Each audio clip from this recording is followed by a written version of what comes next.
بسم اللہ الرحمن الرحیم۔ اللہ کے بابرکت نام سے شروع جو نہایت مہربان رحم کرنے والا ہے۔ تمام دیکھنے اور سننے والوں کو ہماری طرف سے السلام علیکم۔ ناظرین، آج کی اس ویڈیو میں ہم آپ کو دجال کی موجودگی کے متعلق آگاہ کریں گے کہ کیا دجال اس دنیا میں موجود ہے، اور اگر موجود ہے تو کہاں ہے، اور اس کا ظہور کب ہوگا، اور اس سے متعلق ہم آپ کو حدیث پاک کی روشنی میں آگاہ کریں گے اور حضرت تمیم داری رضی اللہ تعالیٰ عنہ کا قصہ بھی بیان فرمائیں گے۔ اس سے قبل اگر ابھی تک آپ نے ہمارے چینل سن شائن کو سبسکرائب نہیں کیا تو نیچے ریڈ کلر کے سبسکرائب بٹن کو دبا کر ہمارے چینل کو سبسکرائب کر لیں اور ساتھ لگے گھنٹی کے بٹن کو بھی دبا دیں تاکہ ہماری ہر نئی آنے والی ویڈیو کا نوٹیفیکیشن آپ تک سب سے پہلے پہنچ سکے۔ شکریہ۔ بڑھتے ہیں اپنے آج کے ٹاپک کی جانب۔ صحیح مسلم کتاب فتنہ اور علامات قیامت، حدیث نمبر 7388۔ سیدہ فاطمہ بنت قیس رضی اللہ تعالیٰ عنہ سے روایت ہے کہ رسول اللہ صلی اللہ علیہ وآلہ وسلم کے پاس حضرت تمیم داری رضی اللہ تعالیٰ عنہ تشریف لائے اور آپ صلی اللہ علیہ وسلم کو خبر دی کہ جو سمندر میں سوار ہوئے تھے ان کا جہاز راہ سے ہٹ گیا اور ایک جزیرے سے جا لگا۔ وہ اس کے اندر گئے پانی کی تلاش میں۔ وہاں ایک آدمی دیکھا جو اپنے بال کھینچ رہا تھا اور بیان کیا سارا قصہ۔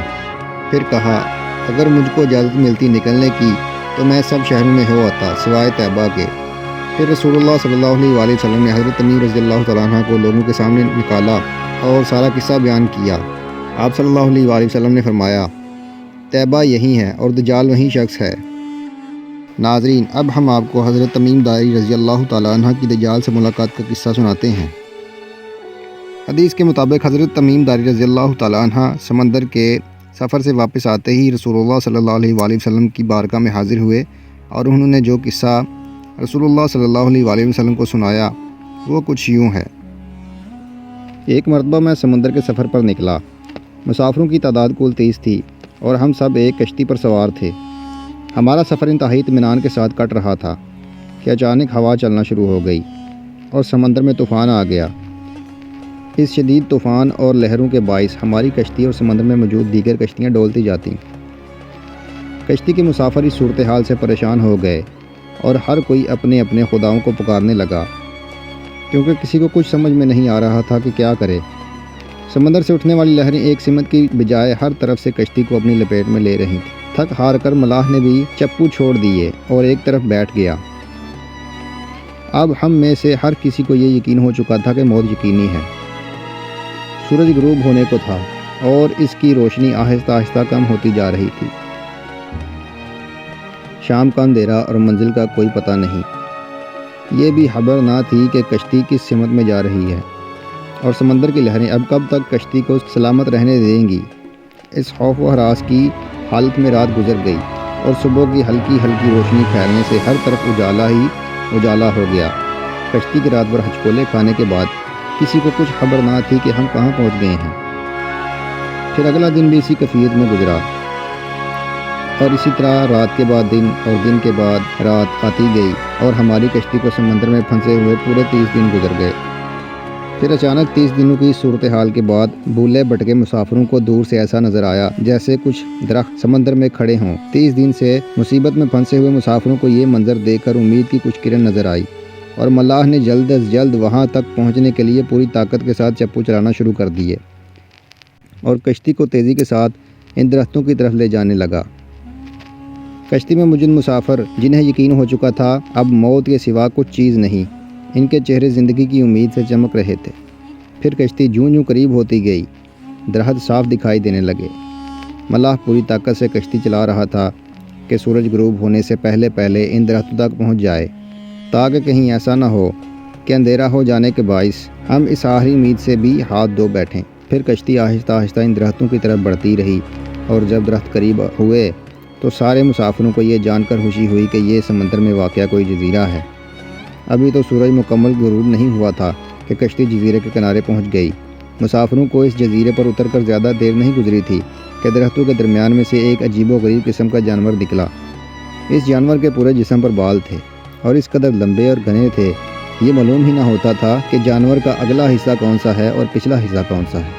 سارے مسافر اس عجیب و غریب جانور کو دیکھ کر حیران و پریشان ہو گئے کیونکہ ان میں سے کسی نے بھی اس سے پہلے ایسا جانور دیکھنا تو دور کی بات سنا بھی نہیں تھا۔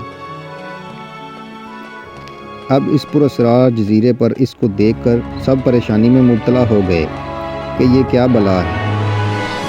ایک مسافر نے دوسرے مسافر سے پوچھا کہ یہ کیا چیز ہے۔ جانور نے مسافر کی یہ بات سن لی اور دوسرے مسافر کے جواب سے پہلے وہ جانور خود بولا، میں جاسوس ہوں۔ جانور کے انسانوں کی طرح گفتگو کرنے سے تمام مسافر مزید پریشان ہو گئے، کیونکہ آج تک انہوں نے کسی جانور کو انسانی زبان میں بولتے نہیں دیکھا تھا۔ چنانچہ سب یہ سمجھنے لگے کہ ہو نہ ہو یہ کوئی جن ہے اور ہمارے سامنے آ گیا ہے۔ تمہاری جاسوسی کا مقصد کیا ہے اور تم کس لیے جاسوسی کرتے ہو؟ ایک مسافر نے ہمت کر کے اس سے پوچھا، میں جس کے لیے جاسوسی کرتا ہوں اسے تم سے ملنے کا بے حد شوق ہے، وہ تم سے باتیں کرنا چاہتا ہے، لہٰذا تم میرے ساتھ چلو۔ یہ سن کر تمام مسافر حیران و پریشان چپ چاپ اس کے پیچھے ہو لیے۔ وہ عجیب و غریب جانور درختوں کے درمیان بنے ہوئے راستے سے ہوتا ہوا ایک پرانے محل کے سامنے جا کھڑا ہوا۔ محل کو چاروں طرف سے بلند و بالا درختوں نے گھیر رکھا تھا۔ مسافروں نے وہاں پہنچ کر پریشان نظروں سے اس کی طرف دیکھا اور پھر جانور کی طرف سوالیہ نظروں سے دیکھنے لگے۔ جانور پھر آگے چلا اور سب مسافروں کو ایک بڑے دروازے سے گزارتے ہوئے محل کے اندر لے گیا۔ محل کے اندر داخل ہوتے ہی سب نے دیکھا کہ ایک بہت بڑا شخص زنجیروں میں جکڑا ہوا تھا اور رہائی کے لیے کوششیں کر رہا تھا۔ ہم نے اس سے پہلے اتنے بڑے قد اور اتنے روب والا شخص کبھی نہ دیکھا تھا۔ ایک مسافر نے ہمت کر کے پوچھا، تم کون ہو؟ اس نے جواب دیا، میں کیا ہوں اور کون ہوں یہ تو تم جان ہی لوگے، پہلے یہ بتاؤ کہ تم کون ہو۔ مسافر نے جواب دیا، ہم عرب قبائل النجم اور جذام کے لوگ ہیں۔ اور ساتھ ہی اس مسافر نے اپنے ساتھ بیتی اور یہاں تک پہنچنے کی ساری داستان سنا دی۔ اس قید میں جکڑے ہوئے شخص نے کہا، ذرا مجھے نخلستان بسان کے متعلق تو بتاؤ۔ مسافر نے کہا، اس کے متعلق کیا جاننا چاہتے ہو؟ وہ قیدی غصیلے انداز میں بولا، خبردار، ان قریب ان میں پھل لگنا بند ہو جائے گا۔ پھر وہ مسافر سے مخاطب ہو کر کہنے لگا، اچھا تبرستان کے دریا کے متعلق تو بتاؤ۔ مسافر نے کہا، دریا کے متعلق کیا پوچھنا چاہتے ہو؟ وہ بولا، اس میں پانی ہے؟ مسافر نے کہا، ہاں اس میں پانی ہے۔ اس نے کہا، ان قریب اس کا پانی ختم ہو جائے گا۔ پھر وہ کہنے لگا، مجھے زغر کے چشمے کے متعلق تو کچھ بتاؤ۔ مسافر نے پوچھا، کیا پوچھنا چاہتے ہو؟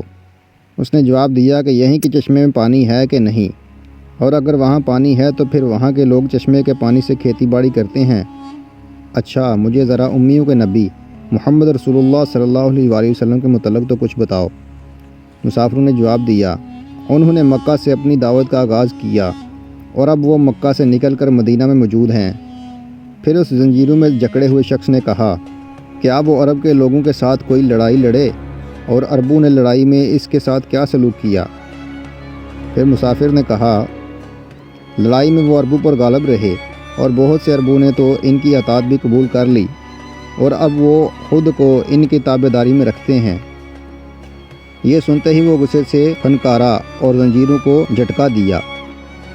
پھر مسافر کو مخاطب کر کے بولا، اب میں تم کو اپنے متعلق بتاتا ہوں۔